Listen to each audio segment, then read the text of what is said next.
Conditions. Equal housing lender. Licensed in all 50 states. NMLS ConsumerAccess.org number 3030.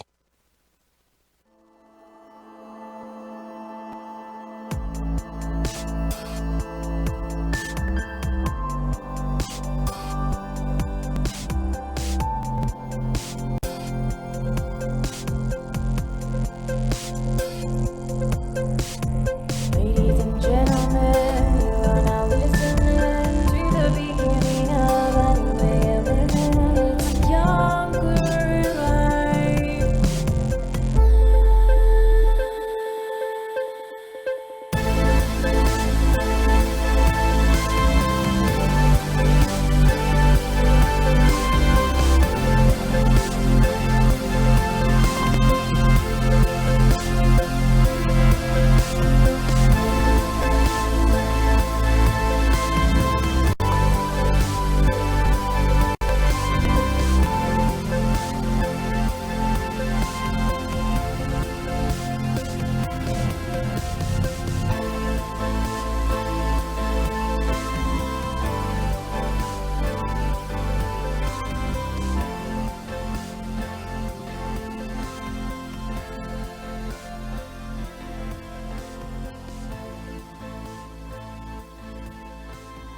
Hey guys, watch my new bike trick.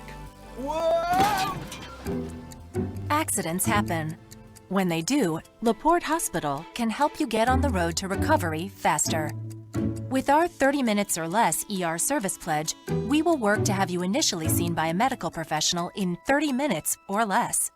Less waiting, faster care. The 30 minutes or less ER service pledge at LaPorte Hospital. During a medical emergency, every minute matters. That's why, at LaPorte Hospital, you'll find less waiting where you need it most, in our emergency room. In fact, we will work to have you initially seen by a medical professional in 30 minutes or less. And because we're a full-service hospital, we can provide more care if you need it. Less waiting, faster care.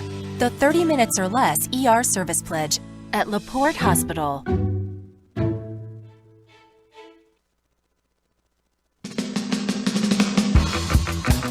All right, your mic is on. I just want to let you know. Good morning. It is on now. Woo! Yeah. Everybody say, oh yeah. Oh, yeah. All right, so the ladies are back. It is Rick Federici and Mary Anthony. Mary Anthony, I so love seeing your smiling face. How are you today? I missed you over the long Thank you. weekend. I did, and then yesterday, you weren't here.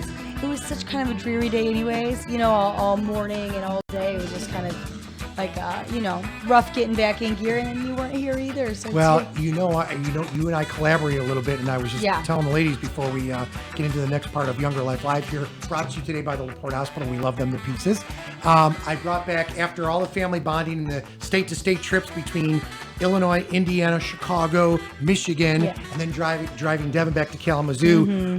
Go Broncos, undefeated. It was crazy, and so I needed that extra little bit of time.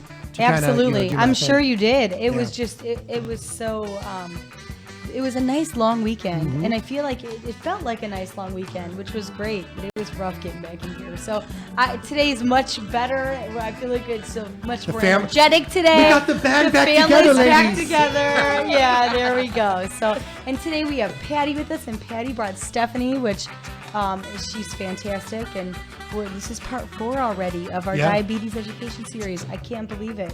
It's happened very quickly. Time gone by fast. It really did. I mean, I feel like there's been so much good information, and then we get to the end of a show and we think, oh good, we already know what we're going to talk about next time, and we're already on part 4. Right. It's just crazy. There's just a lot to cover, and you've done an amazing job of doing so. I think I've had a lot of positive feedback from people that have heard the shows and say, oh, that was really good. That was good information. I want to remind folks, too, on the show, ladies, and we were just chatting about this before we jumped on live here with Younger Life Live. The last 2 weekends and 2 weeks of the year, we're going to do a Younger Life Live best of, and you've made it, ladies. Oh, for sure. Absolutely. So many people have really commented on a lot of the different things. And the cool part I love about this part 4, which you've designed some great shows with your expertise work as an executive producer of questions and stuff, is, I want to sample and look at some of the labels which you've creatively done. And the ladies are going to talk about that. My big thing I want to talk about, and you guys are going to laugh, is sugar and some of the things surrounding some of the foods that we eat. Absolutely. I think that, every time we've been with Patty, we have touched on foods. We've touched on foods a little bit, but Patty has been very clever in saying, no, we're going to save that for Stephanie, because we knew that Stephanie's a registered dietitian. Can we go ahead and reintroduce? Our friend, our pal Patty, is an old friend already. She's a great friend. Can you tell us, Patty, what your job is and how long you've been? Absolutely. Thanks, Mary. So my name is Patty Leonard. I actually started with LaPorte Hospital almost 28 years ago, actually. Fantastic. And so currently what I do is I'm a nurse, but I'm on the outpatient side. So I'm the outpatient diabetes coordinator for our program. And so I do diabetes education, which can be an individual one-to-one session.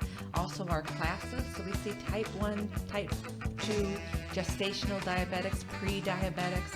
And so I primarily do the diabetes education, and then I'll turn it over here to Stephanie. Please. Good morning, my name is Stephanie and I'm a registered dietitian. Same as Patty, I work on the outpatient side, so I have patients come into me to either talk about diabetes, some other complications like obesity, kidney disease, heart disease, to really work on improving their diet and helping them learn how to eat well to be able to do that. Wow. How long have you been doing that? I've been a dietitian for almost 3 years, but I've been at LaPorte Hospital on the outpatient side for the last 2. Really? How do you like the gig? Is it something that you you went to school for and stuff like that? Yeah, so I had to get my bachelor's degree in dietetics, and then I had a year-long internship before you can become a dietitian. Of course, there's a nice exam thrown in there.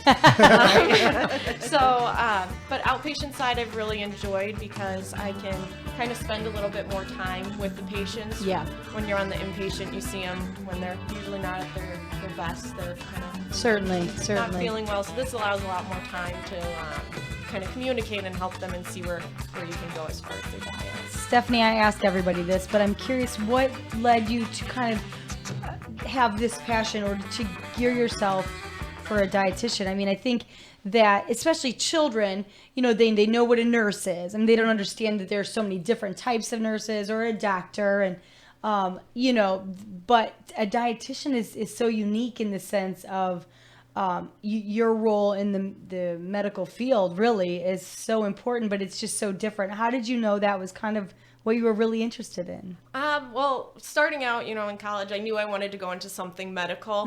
I didn't like blood, so nurse was out of the picture. So definitely not a phlebotomist. So I just kind of did some research and found some different ways to kind of get into that field. Like any college student, I tried a couple different things before landing in going into dietetics, but I really just like the preventative medicine of it. Yeah.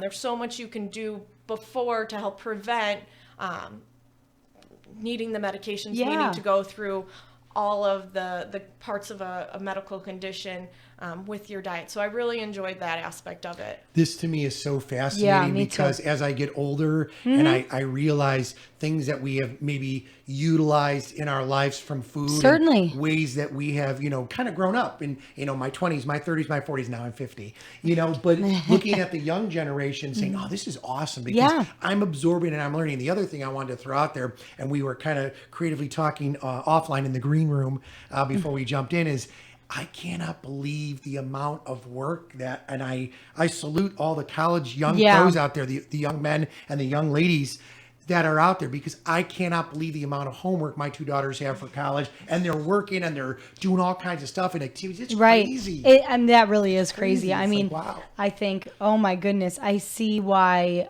to go back as an adult is extremely intimidating because trying to balance all of those real life things, job, family, I think that's pretty incredible.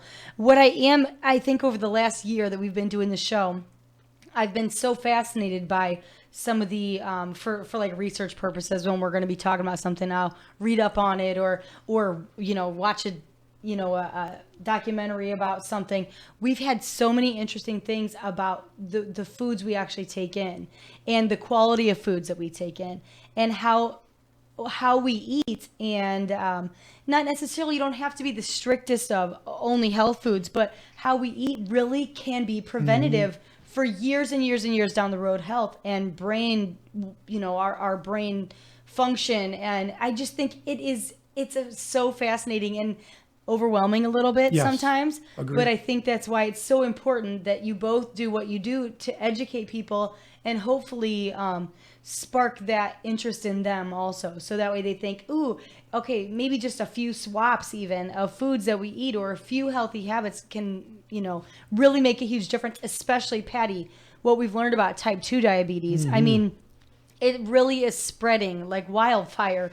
And I mean, to read some of the projections, it's scary. Unreal. I mean, it really is unreal, especially when we know that by a few, now you can't always prevent it, that's for sure, but by a few healthy changes, we certainly can keep it at bay for a lot longer than we are now. And some people can prevent it forever.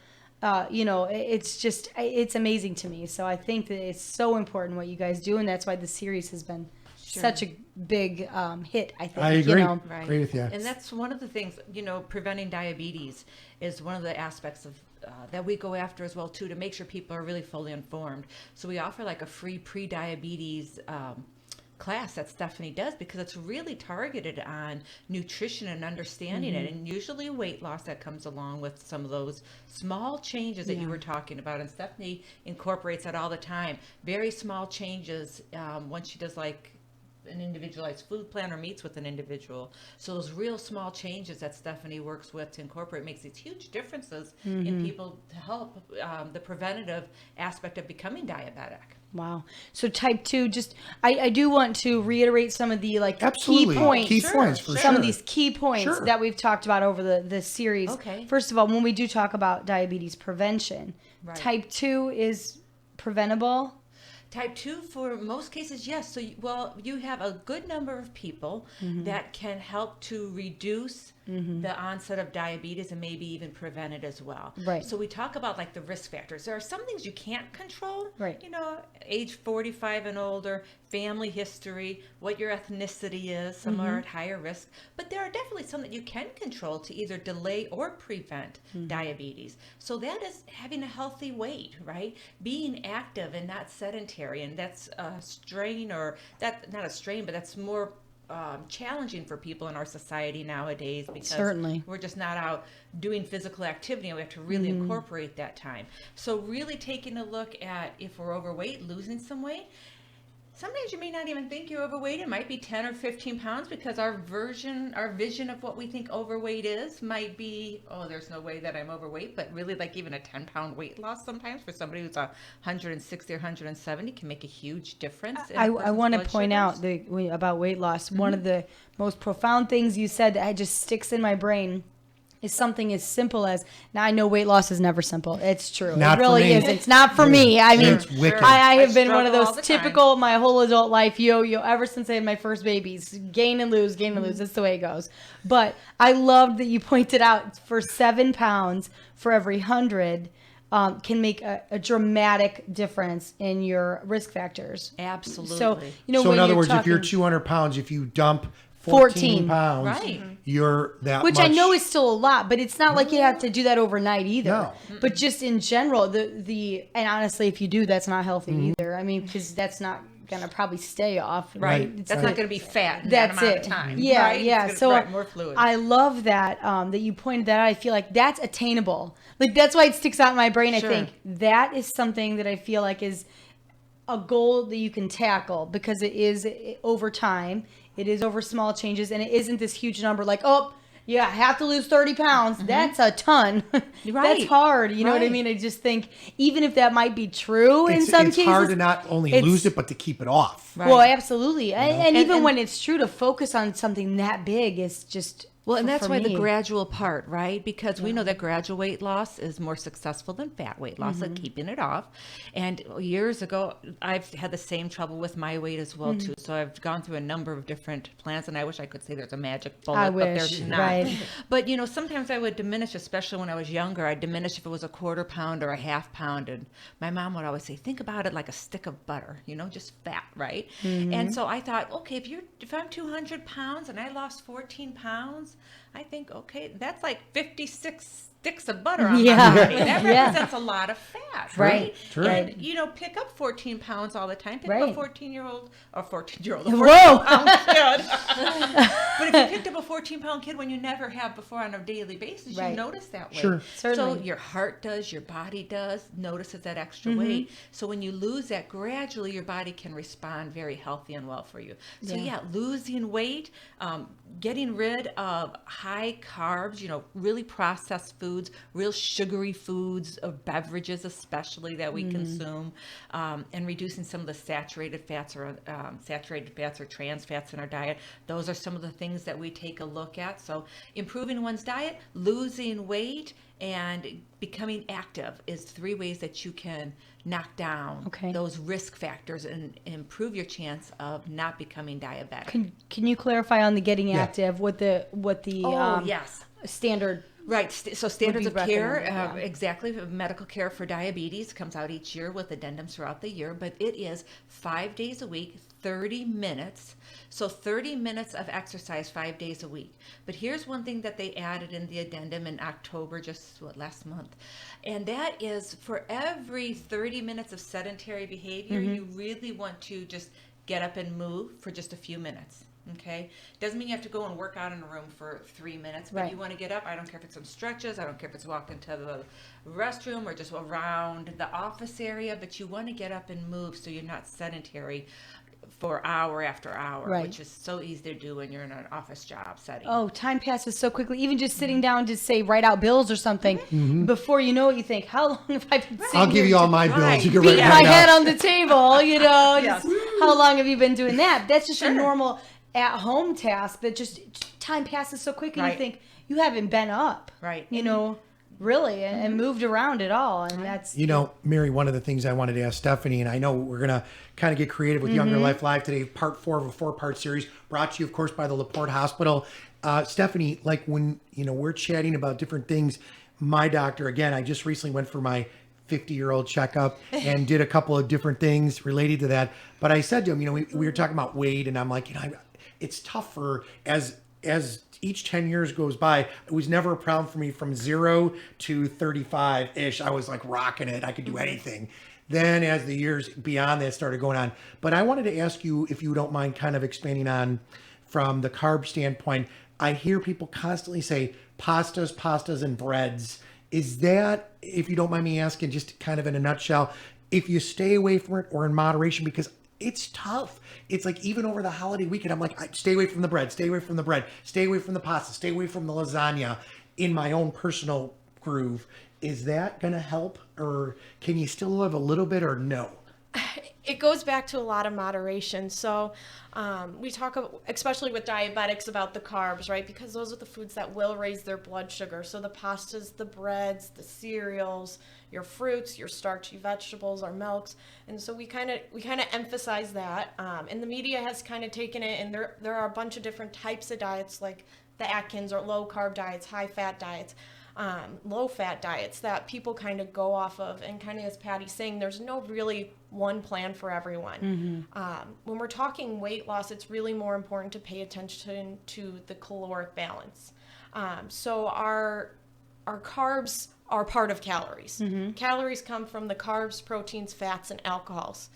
Yeah, if I cut down on my carbs, then I'm only left with the proteins, fats, and alcohols. As long as I'm not increasing those, I would probably lose some weight. But what often happens is if we start cutting back on one food group, we're going to start to increase the others. I can So see that. I got down on my fats, but then I started eating, or on my carbs, I didn't have the pasta, but then I had 6 extra meatballs that were high fat. Now I'm eating just the same amount, or if not more calories, so you won't see that big weight change. So it really is kind of moderating everything when you're trying to lose that weight, to really get that calorie balance to go in the opposite direction. That can be tough. Excellent input. That can be really tough. I did want to ask, Patty, while we're talking about risk factors, things we can do today. Sure. I like you pointed those out. What numbers? I know a couple times you've referenced the fact that we should know our numbers. Sure. Can you tell us again what numbers we should know? We have to Right. be our best advocate. You know, we Sure. are our own advocate in that sense. And what should we be aware of? Great reminder. So if you are already a diabetic or you're pre-diabetic, and you know this, there is a test called an A1C that your doctor most likely has done. And what you want to know from that is what the range is. So if I'm at a 6.5%, which would be an A1C result, it's always in a percentage sign, that measures the same as a number on my blood sugar number, like 154 on a meter is what it would measure. But that's a 3-month average. So if I'm at 6.5% or higher for my A1C, that would diagnose me with diabetes. So my measurement for weight loss, right, is I can step on a scale and see my weight and know whether I'm making progress or not. Your doctor and yourselves measurement of how your treatment is going with diabetes, including what you're doing and possibly medications, is your A1C result. So if I go and see the doctor and I'm diagnosed and my A1C is 8.2, and I'm newly diagnosed, because, you know, symptoms can come on. You can have diabetes for 5 to 10 years and the symptoms are very gradual. But I know where my starting point is. So he's 8.2, he says, okay, maybe he says, we're going to go ahead and start this, that, and we need to get you some education. We need you to see the registered dietitian for a particular diet that's just for you. Then my goal is to know that A1C and follow through. Is it getting lower and improving better so that it's actually reducing down to a target range, 6.5 or less for most type 2 diabetics? Okay. The A1C goal is always going to be individualized, because if I'm a patient who's gone through open heart surgery or had stents placed or have cardiac issues, my primary care doctor may want my A1C closer to 6.8 or 7 or 7.2. So you always have to have that discussion with your physician about your A1C. But that's the one thing you want to do to measure it.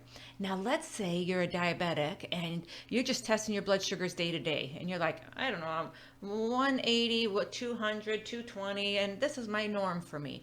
That should like send up hairs on the back of your neck and red flags and say, I need to see the doctor because something's not really quite under control. Because what's normal range again for blood sugars? We would want to see it like 180 or less for the most part. So general range, I'm going to just throw out there, would be somewhere between 80 and 180.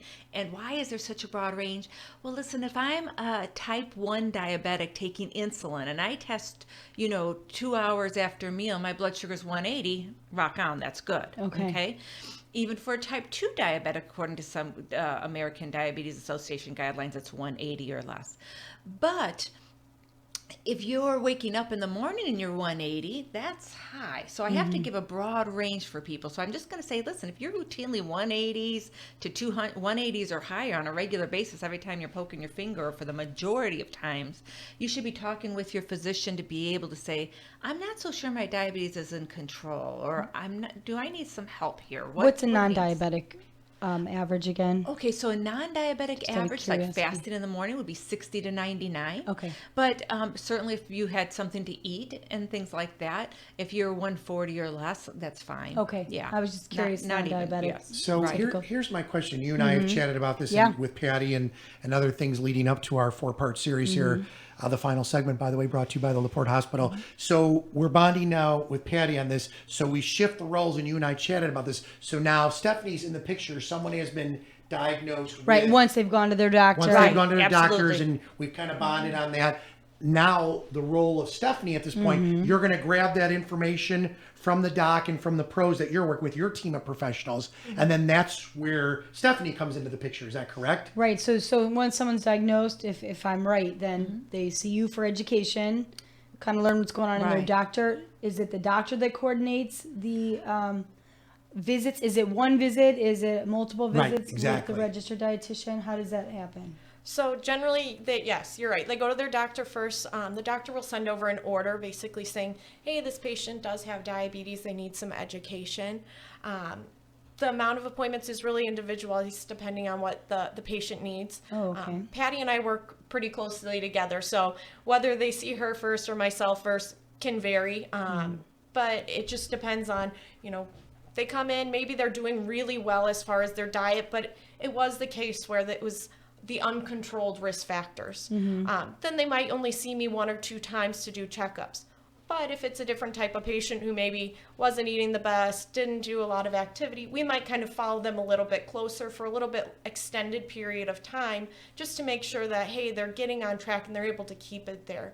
A lot of it is about making the good habits to be able to maintain, as opposed to a change that I can do for a week or 2 and then I'm going to fall off the wagon. I wanted to ask both of you, so once a patient has been diagnosed and educated and seen you for, I assume that you referenced a plan, coming up with a dietary plan, seeing what works for them, even if that's a couple visits, do either one of you follow up with them with, say, okay, you're doing wonderful, we'll see you in a year, to make sure you're still maintaining that? Or have they had any new problems arise? Do you do that currently, or can a patient request that? They can definitely request it. For me, I usually do about a month out. So that gives enough time to really make a change, see if it's going to stick or not, and then kind of reassess. If they've done really well, we might not set it out, but they always have our numbers to be able to call back and say, something came up, it doesn't happen.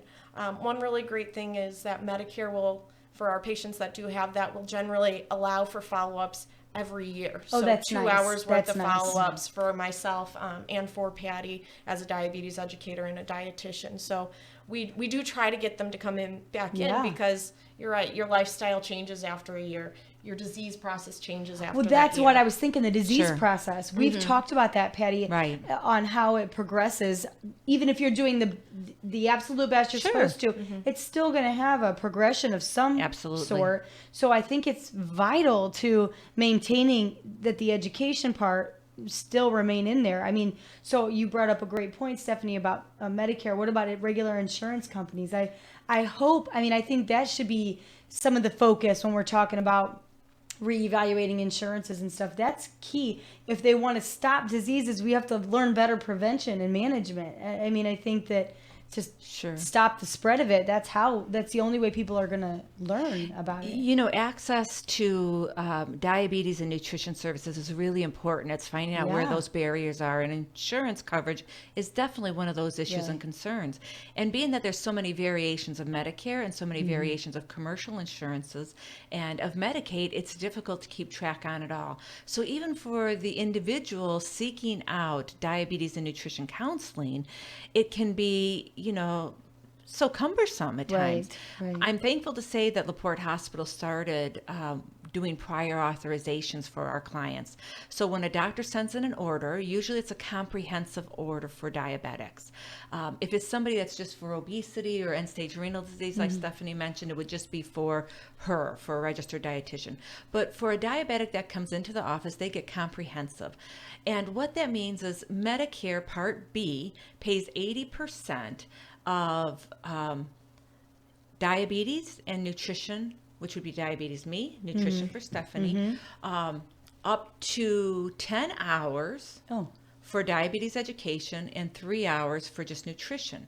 Now, the comprehensive diabetes classes that we do, they're composed of 4 classes. They go over a multitude of everything through the American Diabetes Association. So it's really comprehensive learning on the disease as a lifelong process, as a continuing chronic disease. So those insurances, most insurances follow Medicare guidelines. So if I'm a person and I've got Medicare Part B, let's say, and I also have a commercial insurance, Cigna, AARP, whatever supplement I have, most of the time they will cover 100%, no deductible or copay. Of course, you have to pay your premiums for your insurance, right? And your deductible perhaps on your secondary, but for the most part, it's really covered, and they get 10 hours just on diabetes education, and that includes all 4 classes. because they're each 2 hours apart, so it's 8 hours.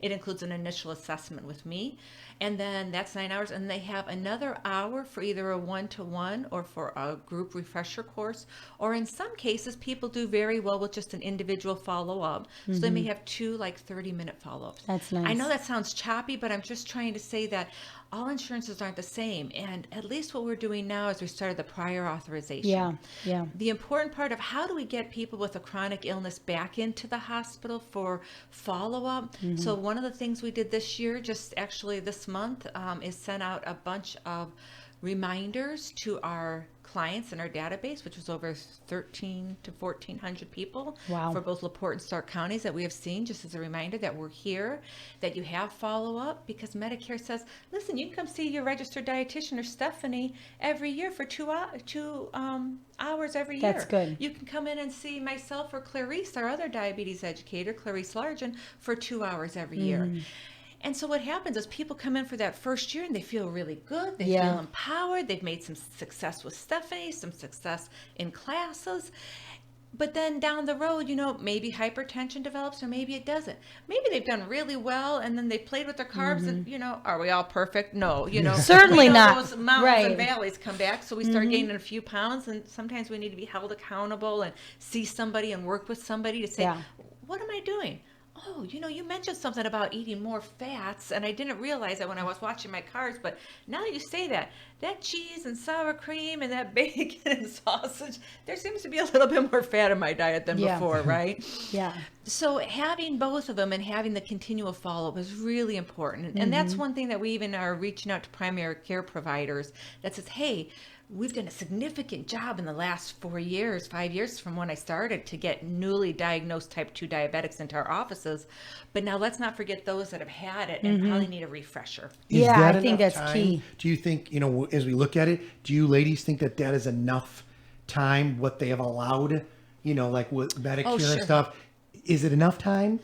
For the 10 hours, I really feel, based on what we do, that it is initially, because it takes some time just to come into, even if you're given those 10 hours within that first year, it takes some time even just to admit that you have a diagnosis of diabetes and you're willing to do something. Sometimes I wish if you didn't use those 10 hours, it was carried over to the following year, because we'll have people that come into class, and I had a gentleman and he said, Patty, I was here 3 years ago, and I'm like, you looked familiar, but I wouldn't have noticed that. He goes, I came to classes because my doctor said I had to. And he goes, and I kind of went through it, but I didn't really make any changes. He goes, now my A1C really shot up, and the doctor said, you've got to do something. And so he significantly made changes, not just dietary, but he has started riding a bicycle. Good. And honest to goodness, he lost weight like nobody's business. Really? The doctor was flabbergasted at his success as he was himself. Yeah. So sometimes, we talk about the medical and we talk about the activity and the food, which is important, but we don't talk sometimes enough about just coping with it and the psychosocial issues that come along with it and working with those goals. So I think the initial one is good, but I'd like to see those hours carried over, or I'd like them to have a little bit more than the 2 hours the following year. What about your thoughts on that, Stephanie?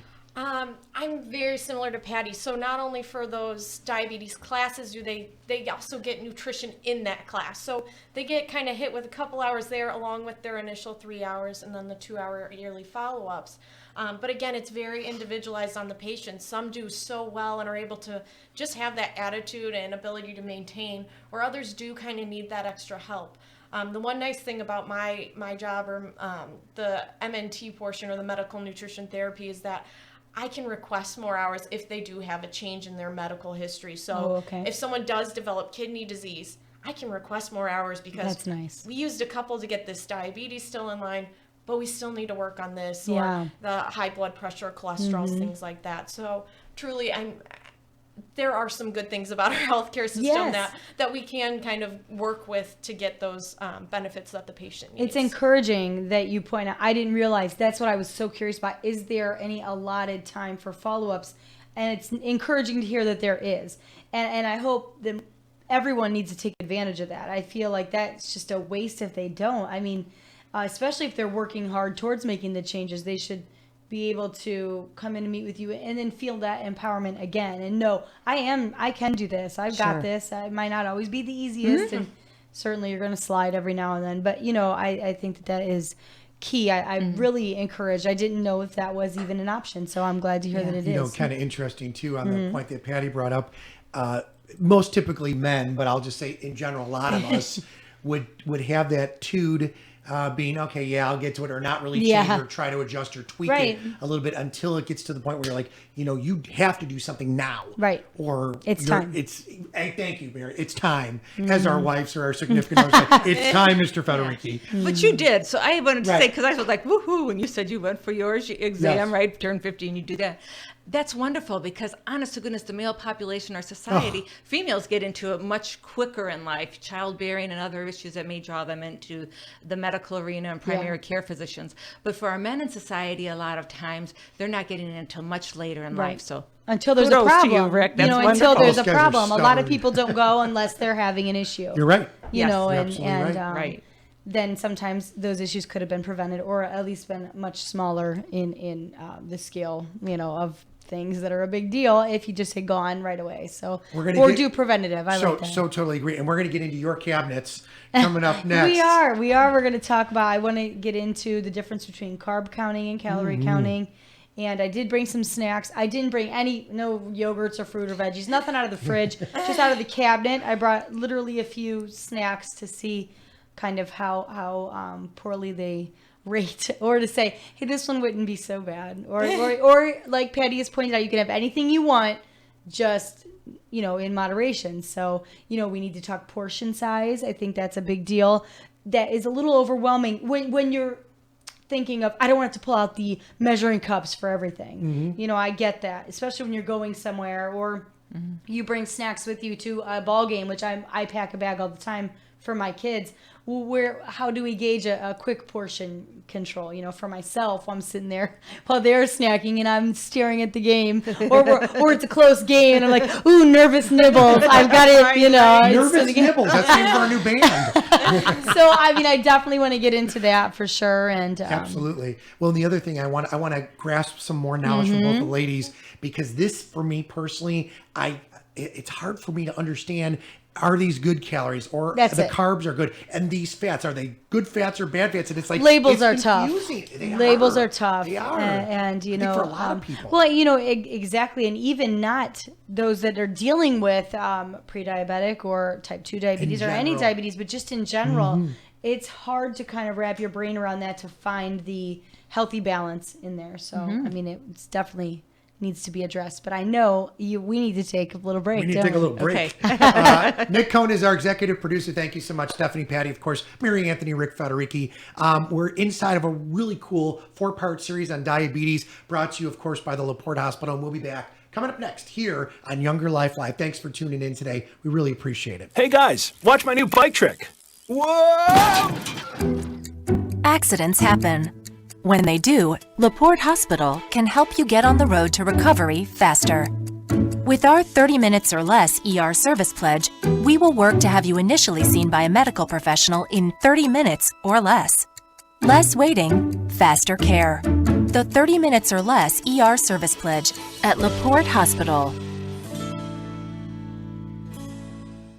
Festive music will fill the air as close to 1,000 vocalists and instrumentalists kick off the holiday season at the Michigan City Area Schools One City, One Sound concert on Thursday, December 1st. The event will be held at 7 p.m. in the Michigan City High School Gymnasium. Admission is free. However, all who attend are encouraged to bring a canned good or non-perishable food item for the Salvation Army. The concert will be broadcast live on AM 1420 WIMS and also streaming live on WIMSradio.com or via the free TuneIn app for all your mobile devices. This year's live broadcast of One City, One Sound is brought to you by Arby's of Michigan City. During a medical emergency, every minute matters. That's why, at LaPorte Hospital, you'll find less waiting where you need it most, in our emergency room. In fact, we will work to have you initially seen by a medical professional in 30 minutes or less. And because we're a full-service hospital, we can provide more care if you need it. Less waiting, faster care. The 30 minutes or less ER service pledge at LaPorte Hospital.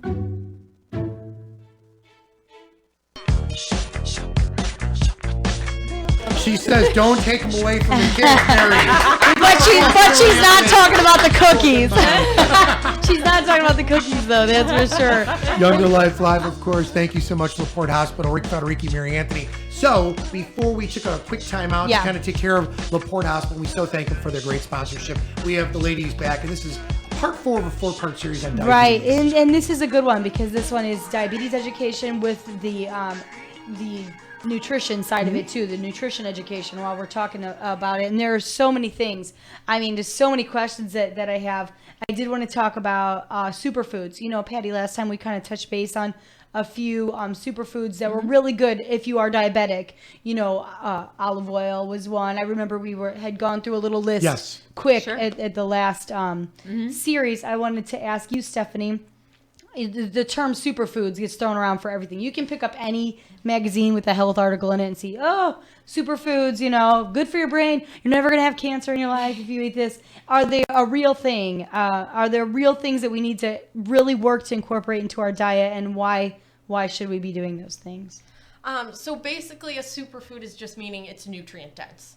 It doesn't kind of define which nutrient it would be. So you're right. You'll see some that are for your brain because they have those good omega-3 fatty acids and they're going to be great for your heart. And you'll see the blueberries because of all the antioxidants. But obviously those two are very separate foods. They provide a lot of different nutrition. But yeah, they're both very good for you. So that's really all that superfood is meaning. Maybe it's high in fiber or high in vitamins, minerals, antioxidants, whatever it may be.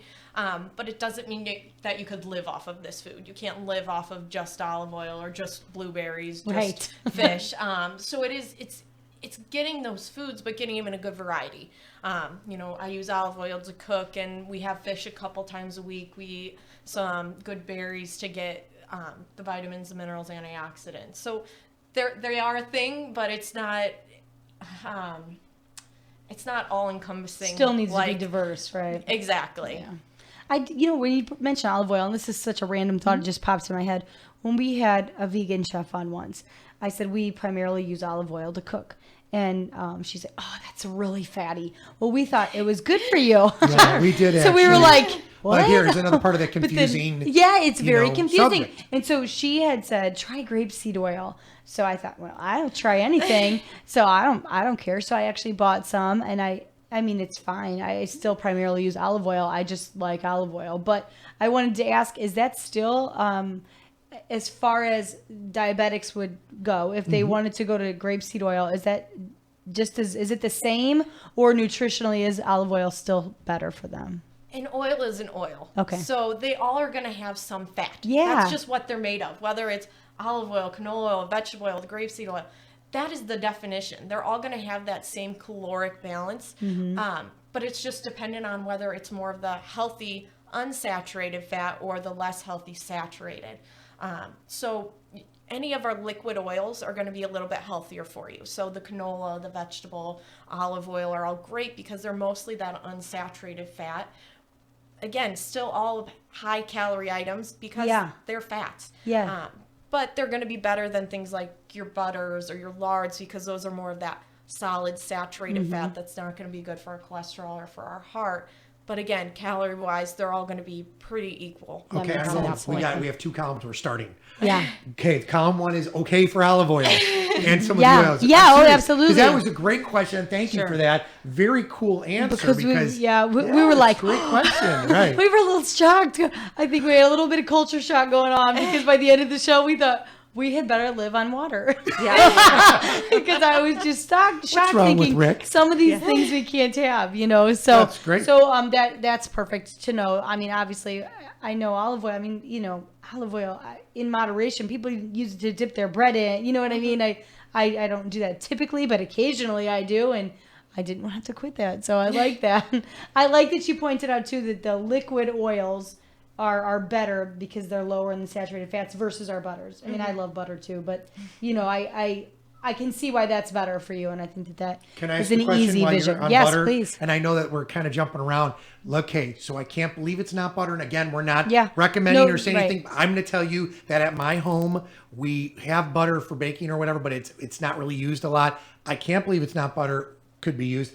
The differences between that kind of a product, let's say, and again, you do what you want, and all opinions expressed here do not reflect those of the Port Hospital, Gerard Media, or any of us here, and none of us are doctors, right? Okay. Right. So, but I mean, something like that, if you're using that. So like your soft tub margarines, I can't Yes. believe it's not butter, or even a country crock, something Yes. like that. It's in that plastic tub. It's Yeah. pretty easy to spread. Yeah. Those are pretty low in the saturated fat. Generally, they're made out of the canola oil, the olive oil, vegetable oil. So they are a little bit less of that saturated fat, which will be good for your heart health, or better than your regular stick butter or stick margarines that we don't want to use quite as often. Okay. Again, you're right. It's up to everyone's preference. So when I have someone with high cholesterols come in, I usually do say, if you're using that butter, let's try to switch to that soft tub though, because again, it's that really good impact on the cholesterols. Some of them will have a little extra added benefit, like your plant stanols or sterols will be added. And what that does is it gives your good cholesterol a little bit of an extra boost to help raise it a little bit. Oh, that's nice And to know. I didn't know that. What product would that be? Like what you were just describing. There's different soft tub margarines that'll have that written right on the label. Plant Smart stanol Balance, I believe, or is plant one of them, sterols. right? Thank you. I believe so. I think so, yeah. It says it right on there, but I didn't realize that was to boost your HDL, which we want higher, Right. You know, so yeah, Those health that's food good. Yeah, I like that. We learned something new again today. I've learned a ton new. I mean, honestly, This is great. I wanted to ask about fruits and veggies. Is the recommendation still shoot for 5 a day, and are they all created equal, fruits and vegetables? So 5 a day is a good place to start. Okay. There's a bunch of different ways to put it now. I don't know if you've seen the My Plates, but it has half your plate as fruits and vegetables. So that's another way to simply start. Yeah. Beautiful. Start increasing it. Nick, go to a camera shot of me real quick. Real quick. Go ahead and keep describing So- because I'm going to throw this up there. So yeah, the My Plate would be saying half of your plate is the fruits and vegetables, the 5 a day, Put it anything to help increase that fruit and vegetable. As far as being created equal, you're right, they are a little different. Specifically related to diabetes, we're worried about those carbohydrates that we get from our fruits, because we know those are sweet, so they have sugar. And then from our starchy vegetables. So we talked a little bit about those earlier, but the potatoes, the peas, the corn, the winter squash, all have a little bit more carbs in them than others, like our broccoli, cauliflower, asparagus, salad greens, mushrooms, tomatoes, all of the other vegetables basically, besides those other ones noted.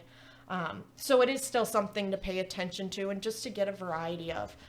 This is a silly question about fruits, but my kids are pretty typical. They love bananas, they love apples, they love pears. Bananas seem so much sweeter to me. Are they higher in the carbs than say eating a pear or an apple? They're pretty equal. So really good. Our bananas, our apples, our pear are all a little bit higher in carbs than some of the others. So when we talk with our diabetics, we do carb counting, and that would be counted as like a 2, where some of our others, like an orange, would only be counted as a 1. Really? So there is a little bit of difference there. But again, we're not worried about your kids' blood sugars, Certainly, right? certainly. So we're not going to say, oh my gosh, you can only have half of this banana, because it's going to be something that fills them up and helps them get through the day. Much better snack than, the chips or the fruit snacks, things like that. Can I ask a question? Like tonight on the grill, because it's going to be a beautiful temp outside and I grill year round. So I take the yellow butternut squash, cut it up. Okay. I take the zucchini and I cut that up. And so I put it on the side burner, but I put fresh garlic in it, and we use, a couple of other things, a little bit of the seasoning, not much, but like pepper, maybe a little sea salt, garlic powder. Is that yellow butternut squash okay, or is that filled with carbs now? Because I'm kind of, you're giving me the look. Because I'm just trying to eat healthier, and I'm thinking, okay, I'm eating healthier, but from what I'm understanding, that is not. It okay? is perfectly fine. It is healthy. But.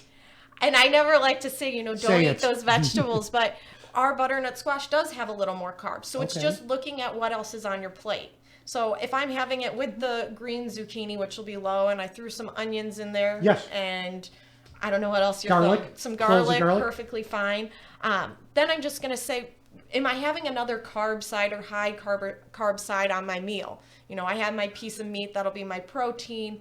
Was I planning a rice? Was I planning a pasta to go with it? If not, I can still do quite a bit of that butternut squash without worrying about going over. Okay, so that's what I'm saying. That's good. And speaking of rice, this question's for both of you.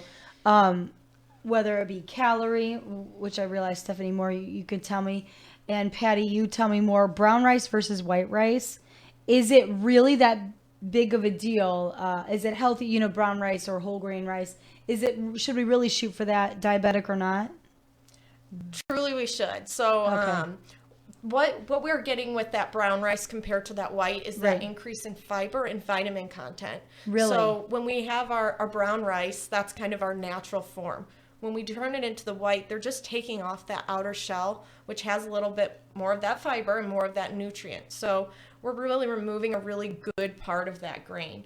So anytime we can do more of the whole grains, then the refined is going to be your better option. I feel like I'm getting skinnier as we speak. And Patty, speaking of the rice, do they both break down the same as far as for the diabetics out there? Do they both break down the same, or is the brown rice better option, period? Right. Well, for a diabetic, we think about the amount of fiber going into a person's body.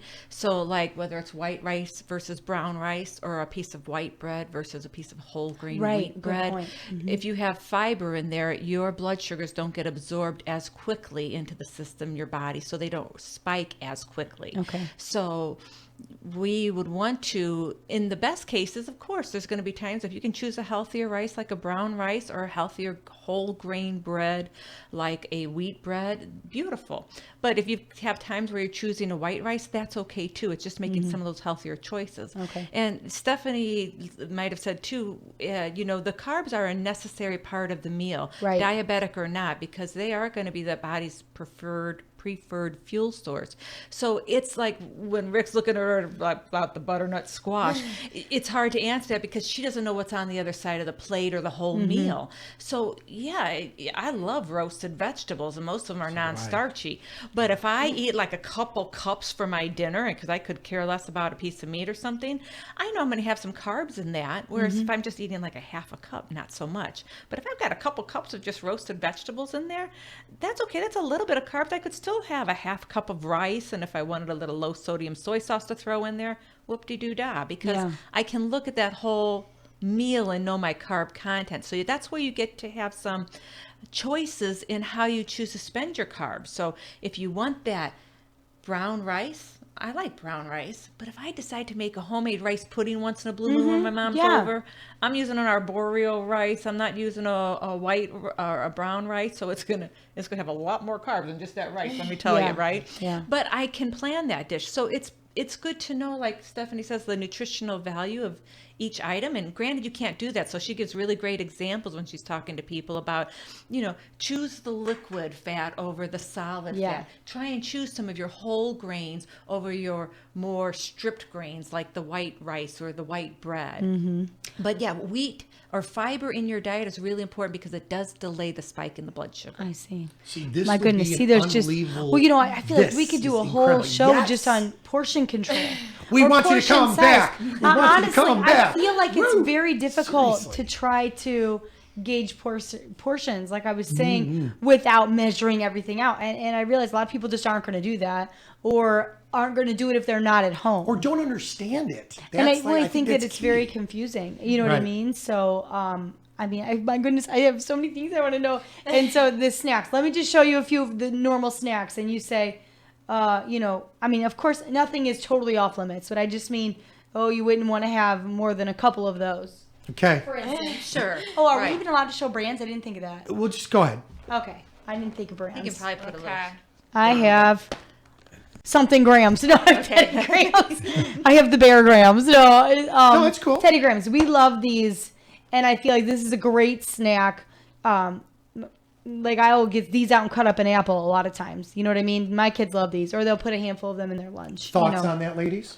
Can I see it? Please. Okay. And tell us what you're looking at while you're Always looking a at good it. sign of a registered dietitian when she checks out that label. That takes some learning. Absolutely. So when I see a product, obviously we know that this is something sweet initially. That's sweet. At it. You're right. It's chocolate chips, so It's chocolate chip graham crackers. we know it's not the best thing. It's not a fruit or vegetable, but you're right. It can fit for, especially when we have kids.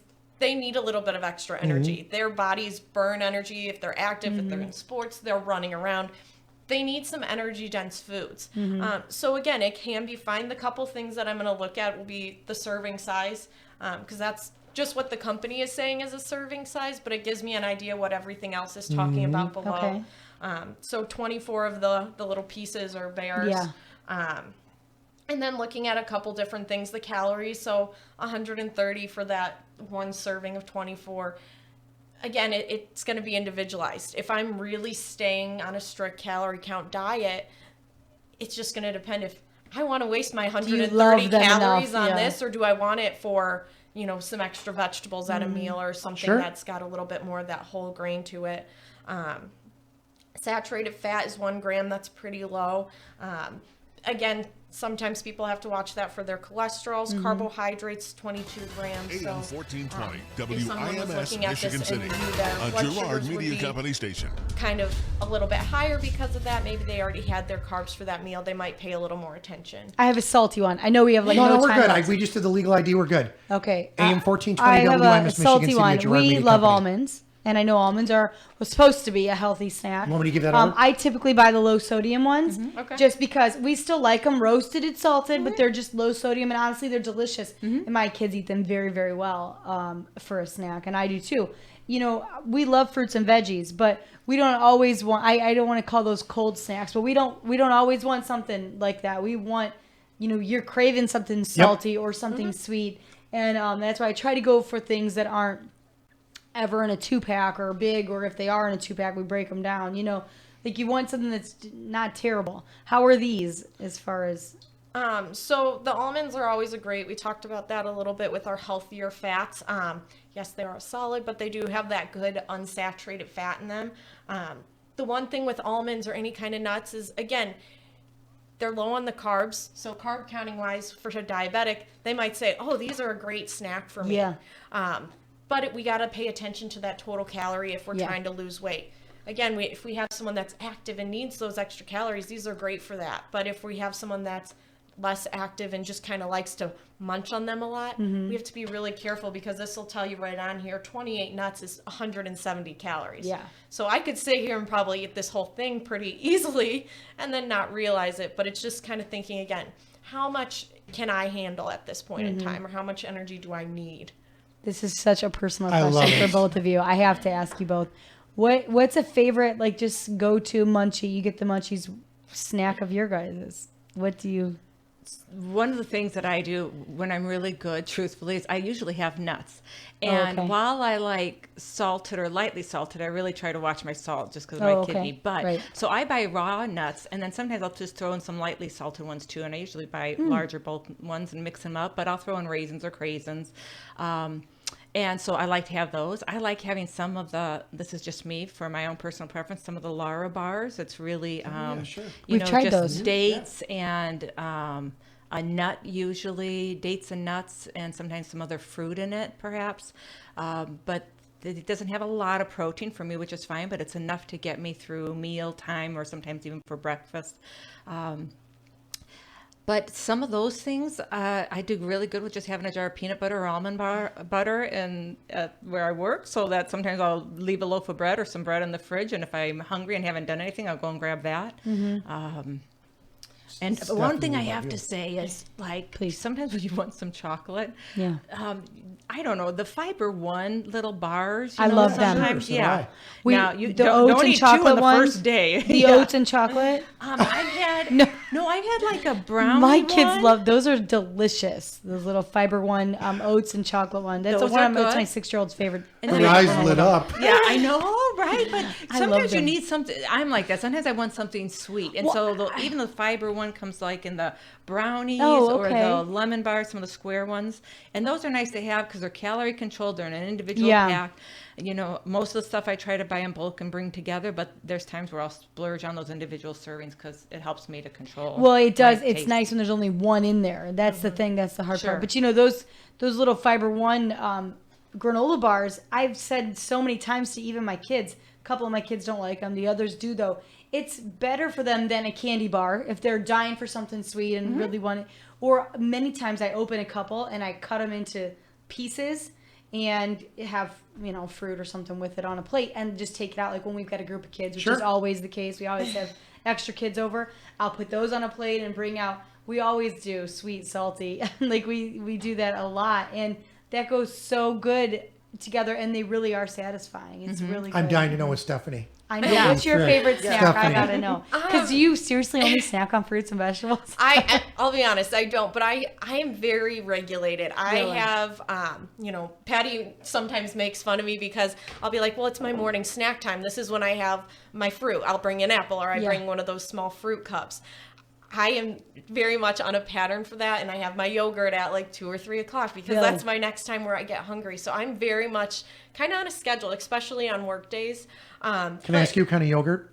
I just do a light yogurt flavored. I'm just trying to jump because I love my yogurt, but go ahead. Yep, so I do just a light yogurt, just some kind of flavor. Sure. It's got a little artificial sweetener, so it's not too high in calories. But I'll be honest, I do splurge, but for me, those splurges have to be kind of like you guys were saying, very much regulated on size. So if I get a big candy bar, like our boss brought us in the other week, I had to really split it, give some to my husband just so I wouldn't keep going back. So a lot of that is really watching how much you're doing at that time. I see. And not keeping it all available at once. There is one question I'm dying to ask. Go ahead, Patty. I was just going to say, no, I respect Stephanie because I didn't think I was making fun of you, quite honestly. But she is very good. But she's like, if she needs her snack, she's so good because she knows her body very well that she's got to get that snack, which is good because that really helps. Because so many times for diabetics, they'll skip a meal thinking it's good for them. And sometimes 3 meals works perfect. Sometimes, people will do snacks in between, and that's really very helpful. So she does a great job. Trust me. I actually read that one. Words very well. For our blood sugar, it's and metabolism, better to. I mean, you have to reduce your size, but eat. Your 3 main meals, but really it's like 6 meals because it's breakfast, morning snack, lunch, afternoon snack, light dinner, bedtime snack. That works better. But I'm dying to ask about artificial sweeteners. Oh, yes. I wanted to cover that because I feel like diabetics. This is so important for diabetics to know. One, are they safe? I know there's constant new developments and the more natural kind of stevia, truia, or something. There's a bunch of them now. Sugar in the raw. Are those better options and still allowable for the diabetics? And the safety aspect, I have to ask Stephanie. Years ago they say, "Oh, don't have anything with artificial sweetener. It can lead to cancer or brain issues." Is that true? Or should we? We've talked before about diabetics going just for normal pop, which would be okay on occasion, but because they're afraid to drink diet. Can you give us a little bit of information on that before we go? I'm so sorry, we're running over. You just keep doing what you want to do. Nick Cohn, our executive producer, are you okay with us doing this? Yes, he's just throwing the high five up. He's good. All right, so for the artificial sweeteners, it's really weighing the benefit versus the potential risk. Okay. So the artificial sweeteners, what that means is that when we take in an artificial sweetener, it binds the receptors on our tongue saying, hey, this is a sweet food. But then when it gets into our gut, it doesn't metabolize. So it doesn't raise our blood sugar and it doesn't provide any of those calories. So 2 big benefits right there compared to our sugar, which will give us that sweet flavoring, but it's also going to raise the blood sugar and bring in the calories. All of these are looked at by the FDA for safety. Right. They do all these studies to really show how much is going to cause a negative effect. And what they can do then is they take that minimal negative effect, whether it's one person got a headache or someone said it upset their stomach, and they do 100 times less to give us that acceptable daily intake. So for one of the artificial sweeteners like aspartame, what that shows is that we want to keep it less than 50 milligrams of sweetener per kilogram of our body weight. So to put that into real life perspective, for someone that weighs about 150 pounds, that would be about 97 packets of sweetener or 19 pops per day that we want to keep it less than. Wow, that's an know awesome okay. visual. Yeah. So We're it's okay. okay if you put a little bit of that in your coffee or something, Yeah, you know what I mean? one diet pop a day, or if you're I one see. that puts, I like a little sweetness in my coffee. Do I want to put sugar in there, or do I want to put one of these other colored packets? It really goes to the moderation. I haven't met too many people who have come kind of close to that mark even. So, Okay. Well, that's a being good aware of perspective. that. I feel like that's important. That made me and smile. Patty, I know, me too. So, and Patty, for the diabetics, since it doesn't raise blood sugar and everything, I mean, absolutely, would you recommend that? You see the sugar-free candies, all of these things. I mean, if they are dying for something sweet, would you say try that first before you go to your old fave? I mean, try some of the new things. I wish I could just say yes to you, but I really am going to say not necessarily. So Okay. it really depends. And this is where we really want to be able to look at a label truthfully. So some of your sugar-free is made with some sugar alcohols, sorbitol, xylitol, and sometimes if a person has too much of that at one time can cause some diarrhea or some loose I stool. heard so that once, yeah. sometimes you have to be cautious on Xylitol's that. also bad Yeah. for dogs. You remember that? We Oh, had yes. that on, and it can be poisonous to your Please. pet. Yeah, and sometimes you may spend more money on some sugar-free items. Yeah. And you may not be getting as much quantity as what you think, and you may be getting more fat in there than what you think. So sometimes the light items work well as opposed to sugar-free. So Stephanie, I know, goes over that quite a bit in class, but absolutely. So not always is it the best way to do it.